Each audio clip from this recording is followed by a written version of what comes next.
Bismillah wa salatu wa salam ala rasulillah wa ala alihi wa ashabihi ajma'in. Amma ba'd. Mes très chères sœurs et mes très chers frères en islam, c'est un grand plaisir pour moi de vous retrouver aujourd'hui afin de vous présenter un nouveau sujet lié à notre belle et noble religion. Aussi, craignez Allah et profitez pleinement du mois de Ramadan dont les portes s'ouvrent actuellement devant vous afin d'en tirer le plus grand bénéfice. En effet, sachez que ce mois est certes une période de commerce lucratif pour tout musulman et toute musulmane. Lucratif non pas pour cette vie d'ici-bas, mais plutôt pour atteindre les hauts degrés dans la vie de l'au-delà. Ainsi, le mois de Ramadan contient de nombreux trésors très précieux qu'il convient à tout musulman et toute musulmane de s'efforcer à obtenir. Sachez qu'il est préférable à tout individu d'essayer durant cette période, ce mois béni, de s'écarter de tout ce qui pourrait le distraire de l'adoration, de tout ce qui pourrait le conduire à s'amuser et perdre son temps de manière inutile. En effet, la personne douée d'intelligence est celle qui va prendre du recul sur sa situation et ne pas manquer une telle occasion afin de faire le point sur sa vie, de voir où il en est et de voir comment pallier à ses éventuels manquements vis-à-vis d'Allah le Tout-Puissant. Ainsi, le mois du Ramadan, comme vous le savez tous et toutes, est une obligation qui a été prescrite par Allah le Tout-Puissant et il s'agit d'un des piliers de l'islam. Ainsi, Allah a dit dans le Coran, dans la sourate La Vache, le verset numéro 183, « Ô vous qui avez cru, on vous a prescrit le jeûne comme nous l'avons prescrit aux générations précédentes. Vous atteindriez ainsi la piété. » Dans la Sunna, le prophète a dit dans un hadith rapporté par Muslim que l'islam est fondé sur 5 piliers. Le fait d'attester qu'il n'y a de divinité digne d'être adorée en dehors d'Allah et que Mohammed est son serviteur et messager. Le fait également d'accomplir la prière, d'accomplir le mois de Ramadan, de donner l'aumône légale et d'accomplir le pèlerinage à la Mecque. En outre, si Allah a rendu obligatoire le jeûne du mois de Ramadan, ce n'est pas dans le but de nous fatiguer, de nous épuiser ou de nous imposer un fardeau que nous ne pourrions supporter. En effet, Allah a légiféré le jeûne afin de nous éduquer, de nous apprendre à contrôler nos passions, nos désirs et de nous former pour devenir des êtres plus endurants dans les épreuves. Ainsi, le jeûne a été instauré afin d'éduquer l'âme pour qu'elle puisse faire face et résister aux passions qui pourraient l'attaquer. Allah a ainsi prescrit le jeûne, entre autres, afin de savoir lequel d'entre nous est le meilleur en termes de piété. Le jeûne est certes un moyen très efficace pour atteindre ce noble objectif qui est la piété, et elle fait certes partie, donc l'accomplissement de cet acte d'adoration fait certes partie des choses qui permettent à un individu de se rapprocher de son Seigneur. En effet, Allah a certes réservé une récompense énorme pour quiconque accomplirait un tel acte en vue d'obtenir sa satisfaction. Allah nous a ainsi informé. Le prophète sallallahu alayhi wa sallam a ainsi rapporté dans un hadith rapporté par Al-Bukhari et Muslim que tous les actes des serviteurs reviennent à lui-même et que chaque bienfait lui sera multiplié de 10 à 700 fois. Excepté le jeûne, car le jeûne, quant à lui, appartient à Allah. Et c'est à lui, donc Allah dit dans le hadith, et c'est à moi de rétribuer le jeûneur. Il a abandonné son désir, il a abandonné sa nourriture et sa boisson à cause de moi. Et le jeûneur a donc 2 moments de joie. Un moment au moment de la rupture de son jeûne, et le deuxième lorsqu'il rencontrera son Seigneur dans l'au-delà. Et l'odeur du musc qui sort, du jeûneur qui sort de la bouche du jeûneur est certes plus agréable à Allah que l'odeur du musc.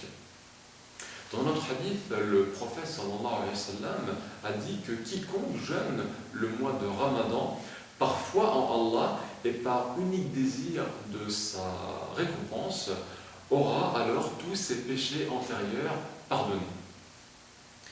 Parmi les mérites qui figurent ou que l'on trouve dans ce mois béni, se trouve le fait que les portes du bien vont être ouvertes et les portes du mal vont quant à elles être refermées. C'est ainsi que le messager d'Allah, sallallahu alayhi wa sallam, a dit dans un hadith: lorsque le mois de Ramadan arrive, les portes du paradis sont ouvertes et les portes de l'enfer sont fermées et les diables sont enchaînés. Ramadan est donc le mois de l'obéissance, le mois du rapprochement envers son Seigneur. Il est également le mois de la bienfaisance, du pardon et de la miséricorde. En outre, mes très chers frères et mes très chères sœurs, il convient à tout musulman et toute musulmane d'apprendre tout ce qui lui est possible des conditions d'acceptation du jeûne, d'apprendre également quelles sont les obligations à remplir afin que le jeûne soit accepté par Allah le Tout-Puissant. Donc il s'agit à tout individu de s'éduquer et d'apprendre justement quelles sont les bases constitutives du jeûne. Et c'est la raison pour laquelle nous allons évoquer de manière succincte ensemble quelques points ayant attrait aux actes qui doivent être accomplis durant ce mois béni et qui permettent d'obtenir la satisfaction d'Allah et l'acceptation donc de cet acte d'adoration. En ce qui concerne l'heure du jeûne, le Coran nous a dit dans la sourate numéro 2, le verset 187: mangez et buvez jusqu'à ce que se distingue pour vous le fil blanc du fil noir de la nuit. Donc le fil blanc de l'aube du fil noir de la nuit. Alors il faut entendre par là l'apparition de la lueur de l'aube. Et ce, juste avant donc, ce moment, il faut également savoir qu'il est préférable, qu'il est recommandé aux musulmans et à la musulmane de prendre ce qu'on appelle le sahur ou la suhour, qui constitue en fait un repas qui doit être pris donc avant d'entamer une journée de jeûne. En effet, le prophète sallam a dit prenez le suhour ou le sahur, car il y a dans ce repas une bénédiction. Quelle que soit la situation, le prophète nous recommande en effet de le faire, puisqu'il a dit dans notre hadith: prenez le suhour ou le sahur, ne serait-ce qu'avec une gorgée d'eau. Le messager d'Allah, sallallahu alayhi wa sallam, a également rapporté dans un hadith que les gens se porteront bien tant qu'ils s'empresseront de rompre le jeûne et qu'ils retarderont la prise du sahur. Dans l'autre hadith, Zayd, donc un compagnon du prophète, sallallahu alayhi wa sallam, qui avait pris le suhour avec le prophète, sallallahu alayhi wa sallam, avant d'aller effectuer la prière, fut interrogé. Et on lui demanda combien de temps s'était écoulé entre la prise de ce repas et l'adhan de la prière du Fajr. C'est alors qu'il répondit qu'il s'agissait d'une période de temps durant laquelle un individu pourrait réciter environ 50 versets. En ce qui concerne donc la rupture du jeûne à présent, le prophète sallallahu alayhi wa sallam nous a certes recommandé de ne pas retarder cette rupture du jeûne une fois que le soleil serait couché. Ainsi, le messager d'Allah sallallahu alayhi wa sallam a dit: lorsque la nuit apparaîtra de ce côté, le jour partira de l'autre et que le soleil se sera couché, le jeûneur pourra alors rompre son jeûne. Et dans le hadith cité précédemment, où le prophète a dit que les gens se porteront bien tant qu'ils auront ou tant qu'ils s'empresseront de rompre leur jeûne, il y a une indication en cela qui nous montre qu'il s'agit de s'empresser, de se précipiter pour rompre le jeûne dès que le soleil aura disparu de l'horizon. Alors maintenant, voyons avec quoi il convient de rompre son jeûne. Selon Anas, le messager d'Allah, sallallahu alayhi wa sallam, rompait son jeûne avec des rutab, qui sont donc des dattes mûres et fraîches. Et s'il n'en avait pas, alors il le ferait avec quelques gorgées d'eau. À présent, voyons quel est le mérite que contient le fait de donner à manger à un autre individu afin qu'il puisse rompre le jeûne de sa journée. Le prophète sallam a dit à cet égard que celui qui donne au jeûneur de quoi rompre son jeûne aura la même récompense que lui, sans que cela ne diminue en rien la récompense du jeûneur en question. Et après avoir rompu le jeûne, il faudra donc, il est recommandé de dire l'invocation suivante: qui est que la soif est partie, les artères se sont certes humidifiées, et la récompense est certes acquise, obtenue par la volonté d'Allah. Voyons maintenant de manière succincte quels sont les différents actes qui n'annulent pas le jeûne, alors que certains pourraient penser qu'il s'agit d'actes qui pourraient nuire ou annuler de manière totale le jeûne de la personne en question. Eh bien, il n'en est rien. Alors, parmi ces actes, nous trouvons le fait de vomir de manière involontaire. Il y a également le fait de faire un rêve érotique qui n'entraînerait pas un rêve érotique qui pourrait entraîner justement l'éjaculation durant la journée, mais étant donné qu'il s'agirait d'un rêve qui n'est donc une chose pas contrôlable par l'individu, il n'y aurait rien à rattraper pour cette personne en question. Le fait également de manger ou de boire par oubli ne constitue pas des actes qui viendraient annuler le jeûne. Ainsi, qui conviendrait à manger ou boire par oubli durant la journée du mois de Ramadan ne serait pas tenu de compenser cette journée, puisque celui qui l'aurait nourri ou abreuvé est en fait Allah le Tout-Puissant. Le fait également de perdre du sang de manière involontaire, ou le fait de commencer le jeûne en état de janab, c'est-à-dire en état d'impureté majeure, ne sont pas des éléments qui entravent la validité du jeûne.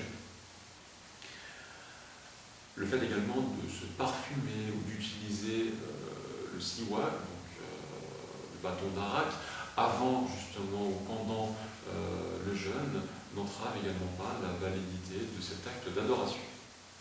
Alors voyons à présent quels sont les actes qui peuvent, au contraire des précédents, annuler le jeûne de la personne en question. Alors le fait bien entendu de manger ou de boire, non pas par oubli, mais de manière volontaire, entraîne bien entendu de manière immédiate l'annulation du jeûne. Également le fait de recevoir des injections qui pourraient contribuer justement à apporter des nutriments au corps, donc qui le nourriraient d'une certaine manière. Donc toute forme de substitut à la nourriture ou à la boisson qui prendrait la forme justement d'une injection serait considérée également comme une action qui entraînerait la rupture du jeûne. En ce qui concerne à présent donc, les choses, pour préciser quelque peu ce point, les injections qui ne seraient pas de nature justement à apporter des éléments nutritifs au corps, alors une telle action n'entraînerait pas la nullité ou l'invalidité du jeûne. Alors également le fait d'avoir des rapports charnels entre époux durant le mois de Ramadan entraîne de manière immédiate la rupture du jeûne et s'accompagne d'une punition, d'un châtiment sévère pour toute personne l'ayant accompli. Également, le fait de vomir de manière intentionnelle constitue un élément qui entraîne l'annulation du jeûne. Le fait pour les femmes de voir leur menstru, leurs règles arriver, ou le sang post-partum qui pourrait donc se déclencher après la naissance d'un nourrisson, eh bien, de telles pertes de sang entraînent la nullité du jeûne de la femme en question. Et ce, même si ces règles ou cette période post-partum venait à arriver ne serait-ce que quelques instants avant le coucher du soleil. La femme serait tenue de compenser la journée qu'elle a manquée. En ce qui concerne à présent les personnes qui sont atteintes de maladies, il convient de faire une distinction entre les personnes qui sont atteintes d'une maladie dont on espère la guérison, une maladie curable, qui devront, quant à elles, récupérer les jeûnes qu'elles auront manqués durant leur période de maladie. En ce qui concerne à présent les personnes dont l'on n'espère pas la guérison, car leur maladie fait partie de celles qui, de manière générale, ne sont pas guérissables, sont incurables, ou également les personnes très avancées en âge, eh bien, pour de tels individus, on ne leur imposera pas le fait de récupérer les journées manquées, mais elles auront plutôt à nourrir pour chaque jour non jeûné une personne pauvre. Donc si le mois de Ramadan contient 29 ou 30 jours, il conviendra donc de donner donc de la nourriture à 29 ou 30 pauvres en fonction de la durée du mois. Par ailleurs, il y a, pour évoquer à présent les mérites qui résident dans ce mois béni, il y a certes un grand intérêt qui réside pour le jeûneur et la jeûneuse dans le fait d'accomplir toutes sortes d'activités surérogatoires, comme les prières, qui pourraient effectivement amener le serviteur à se rapprocher d'Allah le Tout-Puissant. Il est également recommandé aux jeûneurs et à la jeûneuse, lorsque la nuit arrive, de passer le mois de Ramadan en prière et d'accomplir donc les prières dites de Taraweh avec la congrégation, ou également il est possible pour l'individu d'accomplir de telles prières de manière individuelle. Aussi, mes très chers frères et mes très chères sœurs, nous demandons à Allah qu'il nous assiste durant ce mois béni et qu'il nous permette d'obtenir la récompense qui en résulte. Et nous demandons à Allah qu'il nous fasse tous rentrer au paradis, la demeure du bonheur éternel. Et notre dernière parole sera de demander à notre Seigneur de faire descendre sa bénédiction et ses prières sur Mohammed, sa famille, ses compagnons et sur tous ceux qui les auront suivis dans le bien jusqu'au jour du jugement.